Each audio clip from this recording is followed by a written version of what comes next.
काय गाजी? बस बस. अरे बस ना. हा. हे बघ, ही पार्टी थीम कशी वाटते तुला? पार्टी म्हणजे तू मला तातडीने भेटायला आहे असं मेसेज पाठवलास म्हणून मी आलो ना. अरे मग बरं झालं ना, महत्वाचंच काम आहे माझं हे. हा मग बोल ना, तब्येत कशी आहे तुझी? तब्येत म्हणजे प्रत्येक वेळेला काही झालं तरी तू माझ्या तब्येतीवरच का रे आणतोस? काय नाही झालं मला, काय धाड भरले? बरं आता सांगशील काय झालं? पार्टीची थीम कशी वाटली? आजी काय चाललंय तुझं? काय चाललंय? अरे तुझ्या बायकोसाठी चाललंय ना सगळं. आता स्वानंदी मॅडमचा याच्याशी काय संबंध आहे? अरे तिचा वाढदिवस आहे, लक्षात आहे का तुला? माहितीये. माहितीये? कधी आहे सांग?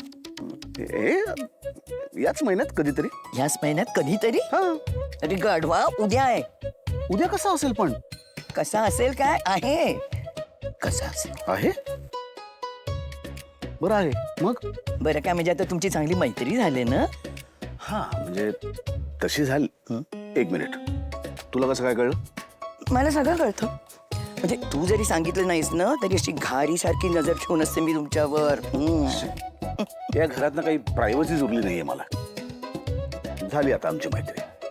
अरे बरं झालं रे, खूप छान. म्हणजे मला ना ती मुलगी आधीपासूनच खूप आवडायची. म्हणजे मैत्री करण्या इतपत आहेत त्या, पण आधी जे मी त्यांच्याशी वागत होतो त्याची सुद्धा कारणं होती, हे तुला कबूल करायला लागेल.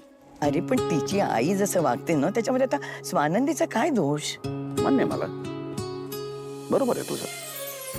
म्हणजे तशा त्या बऱ्या आहेत, म्हणजे ठीक आहेत, म्हणजे सेन्सिबल आहेत, म्हणजे निस्वार्थीपणे काम करतात. म्हणजे कुठलाही मोह नसतो त्यांचा एखादी गोष्ट करण्यापाठीमागे. अगदी बरोबर. म्हणूनच ना मी एक निर्णय घेतलाय. कुठला निर्णय? अरे म्हणजे बघ ना, आता ना माझं वय झालंय रे. म्हणजे या घरच्या सगळ्या जबाबदाऱ्यांचं ओझं ना आता नाही रे झेपत मला. आजी आत्ता म्हणालीस तू मला काय धाड भरले का? हे असं वाक्यात आपलं मत नाही बदलायचं ना लगेच. ते सगळं वेगळं रे. म्हणजे ते वेगळं आणि मी हे वेगळं बोलते.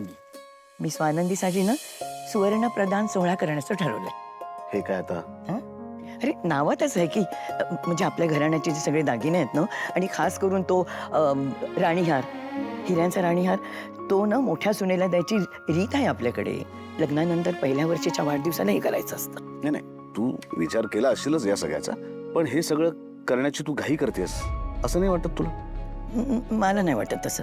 म्हणजे ती पोर बिचारी किती करते रे आपल्यासाठी. हे बघ ना, तिने तो अंशुमनचा खरा चेहरा दाखवून दिला ना आपल्याला. केवढी मोठी रिस्क होती ना त्याच्यामध्ये. अधिराचा आणि रोहनचा संसार पण सांभाळला रे तिने. म्हणजे आपण पण ना आपल्या बाजूनी एक पाऊल पुढे उचलून तिचं स्वागत करूया ना आपल्या कुटुंबात. म्हणजे अगदी चांगला थाटामध्ये करूया हा सुवर्ण प्रदान सोहळा. ठीक आहे. आता तुझी इच्छा आहे म्हणल्यानंतर काय बोलणार आम्ही? करतो मी सगळी अरेंजमेंट करतो. नको परत.